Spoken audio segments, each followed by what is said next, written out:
So I thought you might like to meet one of the rabbits.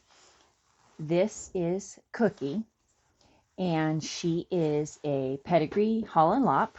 She is almost a year old. Well, in a couple months, she'll be a year old in May. And she was initially bought as our daughter's show Holland. And then our daughter decided she didn't want to get into the Holland Lop, so she got into the Polish. But by then, she had already really learned to love Cookie, and she was already having her very spoiled. So, already very attached to her. So, Cookie has essentially become a pet, which is more than fine. We love her. And so, Cookie is very much spoiled. She is a foodaholic. She loves food. You will go to feed her, and she acts like she hasn't eaten in days, even though she's never missed a meal. And she's a good size for a Holland. Thankfully, she is not overweight. This is about the size they are as adults. Some get a little larger depending on if they're a buck or not, but they don't go over 4.5 pounds. And she was within that range, even though she has never been shown. And most likely she never will be.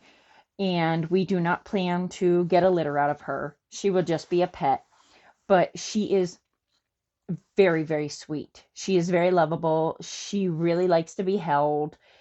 And when she wants to go in the playpen, she will let you know. She gets very, very, not so much vocal about it, but she lets you know that she wants to go in the playpen. She will thrash around in her cage and just make her presence very known. And her ears, bless her heart. Sorry, there's a dog driving by barking obnoxiously.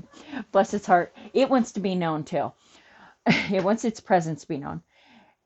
And so when she's going around in her cage because she really wants to be noticed, her ears just flop all over the place. So that's what I mean by her being very spoiled. But she is so sweet. Once you get her out, she's the calmest rabbit. And she's just like, oh, you want me to get out? Okay. And so she's just a doll baby. If you're looking into a pet, I would highly recommend at least a Holland Lop. I do not have a lot of experience with the mini Lops or the French Lops or the English Lops. But I know from our experience, the Holland Lops have a very, very sweet personality. They really do. We also own another one, and I just highly recommend them if you're just looking for a pet because they are absolutely the sweetest little things. And she's even good to have her nails trimmed. And she's just so sweet. And how could you not love a little face like that? She is just a doll baby.